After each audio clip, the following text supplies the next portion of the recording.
کیا آپ نے کبھی سوچا ہے کہ کسی مظلوم کی بد دعا عرش کو ہلا سکتی ہے؟ آج ہم آپ کو ایک ایسے صحابی رسول کی کہانی سنائیں گے جن پر ایک عورت نے زمین ہتھیانے کا جھوٹا الزام لگایا۔ اس صحابی نے غصے اور بے بسی میں ہاتھ اٹھا کر صرف ایک دعا کی، اور پھر جو کچھ ہوا اس نے دیکھنے والوں کو ہمیشہ کے لیے عبرت دلا دی۔ آئیے جانتے ہیں کہ وہ کون سی بد دعا تھی جس نے ایک عورت کی آنکھوں کی روشنی چھین لی اور اسے اسی کنویں میں گرا دیا جس پر وہ جھگڑا کر رہی تھی۔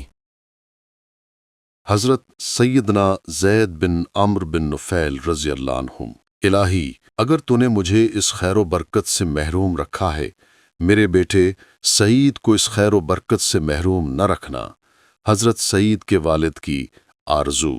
زید بن عمرو بن نفیل لوگوں سے الگ تھلگ کچھ فاصلے پر قریش کو عید کی خوشیاں مناتے ہوئے دیکھ رہے تھے۔ انہوں نے دیکھا کہ قریش کے نوجوان بیش قیمت ریشمی عمامے باندھے اور قیمتی یمنی لباس زیب تن کیے بڑے تمطراق سے ادھر ادھر پھر رہے ہیں۔ عورتوں اور بچوں نے بھی نہایت دیدہ زیب لباس پہنا ہوا ہے۔ انہوں نے یہ منظر بھی دیکھا کہ کچھ لوگ جانوروں کو نہلا دھلا کر بتوں کے حضور ذبح کرنے کے لیے لے جا رہے ہیں۔ وہ یہ حیران کن مناظر دیکھ کر کعبے کی دیوار کے ساتھ ٹیک لگا کر فرمانے لگے، اے خاندان قریش، ایک بکری جسے اللہ تعالیٰ نے پیدا کیا، آسمان سے اس کے لیے بارش نازل کی جس کا پانی پی کر وہ سیراب ہوئی، زمین میں سے اس کے لیے گھاس اگائی جسے کھا کر اس نے اپنا پیٹ بھرا، پھر تم اس بکری کو غیر اللہ کے نام پر ذبح کرتے ہو؟ میرے خیال میں یہ بہت بڑی جہالت کی بات ہے۔ یہ الفاظ سنتے ہی ان کے چچا فاروق اعظم رضی اللہ کے والد خطاب غصے سے بھر اٹھے۔ آؤ دیکھا نہ تاؤ، ان کے چہرے پر ایک زناٹے دار تھپڑ رسید کر دیا اور پھر کہا، تو تباہ ہو جائے، ہم کتنی دیر سے تیری یہ فضول باتیں سن رہے ہیں، لیکن اب صبر کا پیمانہ لبریز ہو چکا ہے۔ اور ساتھ ہی اپنی قوم کے چند سر پھروں کو برانگیختہ کیا۔ انہوں نے حضرت زید رضی اللہ پر حملہ کر دیا اور اس قدر تکلیف پہنچائی کہ انہیں مکہ معظمہ سے نکل جانے پر مجبور کر دیا۔ انہوں نے حرا پہاڑ کے دامن میں جا کر پناہ لی۔ خطاب نے چند نوجوانوں کو اس کام کے لیے تیار کیا کہ زید رضی اللہ دوبارہ مکے میں داخل نہ ہو سکیں، لیکن یہ چوری چھپے کبھی کبھار مکہ معظمہ میں آ جاتے۔ ایک روز قریش سے آنکھ بچا کر حضرت زید رضی اللہ مکہ معظمہ میں داخل ہوئے، اور وہاں ان کی ملاقات ورقہ بن نوفل، عبداللہ بن جحش، عثمان بن حارث اور حضور صلی اللہ علیہ وسلم کی پھپھی امیمہ بنت عبد المطلب سے ہوئی۔ اور یہ لوگ آپس میں اس قسم کی باتیں کر رہے تھے کہ موجودہ دور میں قریش گمراہی کے اتھاہ سمندر میں غرق ہو چکے ہیں۔ ان کی گفتگو سن کر حضرت زید رضی اللہ نے کہا، بخدا آپ جانتے ہیں کہ آپ کی قوم گمراہ ہو چکی ہے، دین ابراہیم علیہ السلام سے منحرف ہو گئی ہے۔ کم از کم آپ تو صحیح دین اختیار کرنے والے بن جائیں، اسی میں آپ کی نجات ہے۔ ان میں سے 4 شخص یہود و نصارہ کے علماء کی تلاش میں نکل کھڑے ہوئے تاکہ دین ابراہیمی کو صحیح صورت میں حاصل کر سکیں۔ ورقہ بن نوفل نے عیسائیت قبول کر لی، عبداللہ بن جحش اور عثمان بن حارث کسی نتیجے پر نہ پہنچ سکے، لیکن جناب زید بن عمرو بن نفیل کی عجیب داستان ہے۔ ہم یہ دلچسپ کہانی آپ کو انہی کی زبانی سناتے ہیں۔ حضرت زید فرماتے ہیں، میں نے یہودیت اور نصرانیت کی تحقیق شروع کر دی، لیکن میں ان دونوں مذاہب سے مطمئن نہ ہو سکا۔ پھر میں نے دین ابراہیم علیہ السلام کی تلاش میں دنیا کا کونا کونا چھان مارا۔ بالآخر اسی جستجو میں ملک شام پہنچا۔ مجھے کسی نے بتایا کہ یہاں ایک راہب رہتا ہے جو بہت بڑا عالم ہے۔ میں اس سے ملا اور اپنی داستان سنائی۔ اس نے مجھ سے کہا، میرے خیال میں آپ دین ابراہیم علیہ السلام کی تلاش میں ہے۔ میں نے کہا، میں اسی تلاش میں ہوں۔ وہ کہنے لگا، آپ ایک ایسے دین کی تلاش میں ہیں جو اپنی اصل صورت میں کہیں بھی نہیں پایا جاتا۔ آپ اپنے شہر مکہ معظمہ تشریف لے جائیں، وہاں اللہ تعالیٰ ایک نبی مبعوث فرمائیں گے جو دین ابراہیمی کی تجدید کرے گا۔ اگر وہ آپ کو مل جائے تو اس کا دامن تھام لینا۔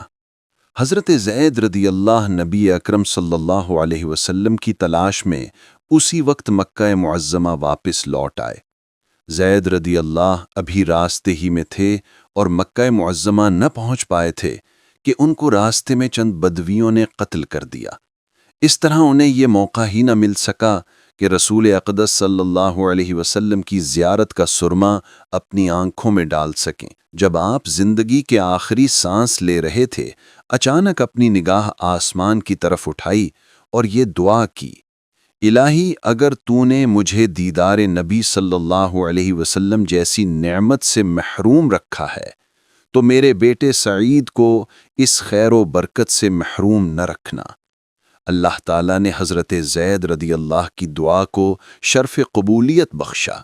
رسول اللہ صلی اللہ علیہ وسلم نے جب لوگوں کے سامنے اسلام کی دعوت پیش کی تو حضرت سعید بن زید رضی اللہ کو یہ شرف حاصل ہوا کہ آپ ان خوش نصیبوں میں سے تھے جو پہلے مرحلے میں اللہ تعالیٰ کی وحدانیت اور نبی اکرم صلی اللہ علیہ وسلم کی رسالت پر ایمان لائے۔ یہ کوئی اچنبھے کی بات نہ تھی، اس لیے کہ حضرت سعید رضی اللہ نے ایسے گھرانے میں پرورش پائی تھی جو شروع ہی سے قریش کی جہالت اور گمراہی سے متنفر تھا، اور یہ ایک ایسے باپ کی گود میں پروان چڑھے تھے جس نے اپنی پوری زندگی حق کی تلاش میں گزار دی تھی۔ جب وہ فوت ہوئے تو اس وقت بھی حق کی تلاش میں سرگرداں تھے۔ حضرت سعید تنہا مسلمان نہیں ہوئے بلکہ ان کے ساتھ ان کی بیوی فاطمہ بنت خطاب یعنی فاروق اعظم کی بہن نے بھی اسلام قبول کر لیا تھا۔ اس قریشی نوجوان نے اسلام قبول کرنے کے بعد اپنے خاندان کے ہاتھوں بہت تکلیفیں اٹھائیں، لیکن قریش انہیں حق سے منحرف نہ کر سکے، بلکہ میاں بیوی نے مشترکہ جد و جہد سے قریش کی بھاری بھرکم شخصیت کو ان سے چھین لیا، یعنی یہ دونوں حضرت عمر بن خطاب رضی اللہ کے اسلام قبول کرنے کا باعث بنے۔ حضرت سعید رضی اللہ نے خدمت اسلام کے لیے اپنی جوانی کھپا دی۔ قبول اسلام کے وقت ان کی عمر 20 سال سے زیادہ نہ تھی۔ غزوہ بدر کے علاوہ تمام مارکوں میں رسول اکرم صلی اللہ علیہ وسلم کے ساتھ رہے۔ غزوہ بدر سے غیر حاضر ہونے کی وجہ یہ تھی کہ انہیں آن حضرت صلی اللہ علیہ وسلم نے ایک خاص مہم پر بھیجا تھا۔ کسریٰ کا تخت چھیننے اور قیصر کی سلطنت کو تہس نہس کرنے میں وہ مسلمانوں کے شریک کار رہے اور ہر مارکے میں کارہائے نمایاں سر انجام دیے۔ سب سے بڑھ کر بہادری کے جوہر غزوہ یرموک میں دکھلائے۔ ہم یہ حیرت انگیز واقعہ انہی کی زبانی قارئین کو سناتے ہیں۔ حضرت سعید رضی اللہ فرماتے ہیں، غزوہ یرموک میں مجاہدین کی تعداد تقریباً 24,000 تھی اور رومیوں کی فوج 1,20,000 افراد پر مشتمل تھی۔ وہ ہماری طرف بڑے جاہو جلال اور تمتراک سے بڑھتے چلے آ رہے تھے، یوں معلوم ہوتا جیسے کوئی پہاڑ ہماری طرف چلا رہا ہے۔ لشکر کے آگے بڑے بڑے پوپ اور پادری سلیب اٹھائے با آواز بلند ورد کرتے ہوئے چل رہے تھے۔ پورے لشکر کی آواز بجلی کی طرح گونج رہی تھی۔ جب مسلمانوں نے انہیں اس حالت میں دیکھا تو ان کی کثرت اور جاہو جلال سے خوفزدہ ہو گئے۔ اس نازک مرحلے پر حضرت عبیدہ بن جراح رضی اللہ جوش اور جذبے سے مسلمانوں کو جہاد کے لیے ابھارتے ہوئے ارشاد ربانی سناتے ہیں، ان تنصروا اللہ ینصرکم ویثبت اقدامکم، اگر تم اللہ کی مدد کرو گے تو وہ تمہاری مدد کرے گا اور تمہارے قدم جما دے گا۔ اے اللہ کے بندو، صبر کرو، بلا شبہ صبر ہی کفر سے نجات، رب تعالیٰ کی خوشنودی اور آر و ننگ کو زائل کرنے کا باعث ہے۔ سنو، اپنی نیزے درست کر لو اور چھپائے رکھو، خاموشی اختیار کر لو، دلوں کو یاد الہی سے سرشار کرو یہاں تک کہ میں تمہیں یکدم حملے کا حکم دوں۔ حضرت سعید رضی اللہ فرماتے ہیں، مجاہدین کی صفوں میں سے ایک شخص آگے بڑھا اور اس نے ابو عبیدہ سے کہا، میں نے عزم کیا ہے کہ میں ابھی اپنا فرض انجام دے دوں اور راہ حق میں شہید ہو جاؤں۔ کیا آپ کوئی رسول اللہ صلی اللہ علیہ وسلم کو پیغام دینا چاہتے ہیں؟ حضرت ابو عبیدہ رضی اللہ نے فرمایا، ہاں، رسول اللہ صلی اللہ علیہ وسلم کو میرا اور تمام مسلمانوں کا سلام کہنا اور یہ عرض کرنا۔ حضرت سعید رضی اللہ فرماتے ہیں، میں نے اس شخص کی بات سنی اور اسے دیکھا کہ وہ اسی وقت اپنی تلوار نیام سے نکالتا ہے اور دشمنان خدا سے نبرد آزما ہونے کے لیے دوڑ پڑتا ہے۔ اس کے بعد میں نے شست لگائی، اپنا گھٹنا باندھا، نیزہ سنبھالا اور دشمن کے اس شہ سوار کو نشانہ بنایا جس نے سب سے پہلے لشکر اسلام کی طرف پیش قدمی کی تھی۔ پھر میں جذبہ جہاد سے سرشار ہو کر دشمن پر ٹوٹ پڑا اور اللہ تعالیٰ نے میرے دل سے دشمن کا خوف بالکل نکال دیا۔ سب مجاہدین نے کھم ٹھونک کر دشمن کے مقابلے میں آ کھڑے ہوئے اور اس وقت تک ان سے برسرے پیکار رہے جب تک فتح و نصرت نے مسلمانوں کے قدم نہ چوم لیے۔ اس کے بعد حضرت سعید بن زید رضی اللہ کو فتح دمشق میں شریک ہونے کا اعزاز حاصل ہوا۔ جب باشندگان دمشق نے مسلمانوں کی اطاعت قبول کر لی تو حضرت ابو عبیدہ بن جراح رضی اللہ نے حضرت سعید کو دمشق کا گورنر بنا دیا۔ آپ پہلے مسلمان ہیں جنہیں دمشق کا گورنر بننے کا اعزاز حاصل ہوا۔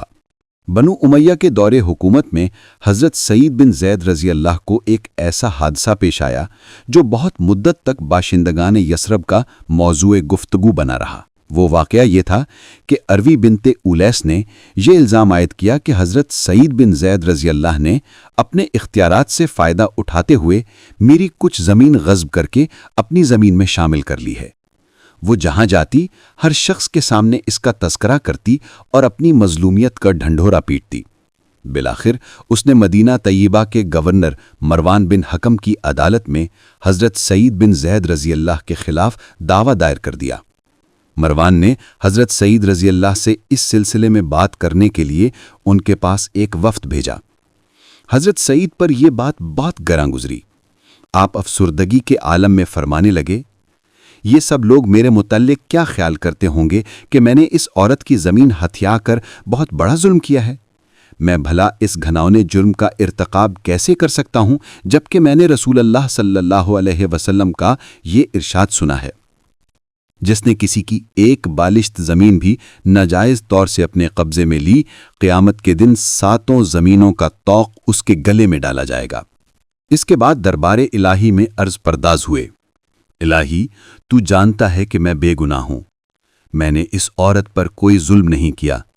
الہی تو جانتا ہے کہ وہ جھوٹی ہے اور اسے اس کے جھوٹ کی یہ سزا دے کہ اندھا کر کے اس کنویں میں گرا جس سے لوگوں کے سامنے یہ بات واضح ہو جائے کہ میں نے اس عورت پر کوئی ظلم نہیں کیا۔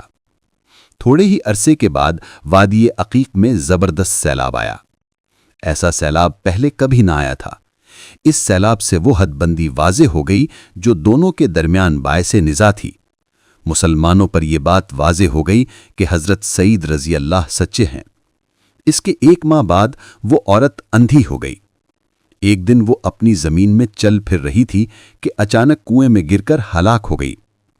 حضرت عبداللہ بن عمر رضی اللہ فرماتے ہیں، ہم بچپن میں یہ بات سنا کرتے تھے کہ ایک شخص غصے کی حالت میں دوسرے کو کہتا، تجھے اللہ اسی طرح اندھا کرے جس طرح اروٹی نامی عورت کو اندھا کیا تھا۔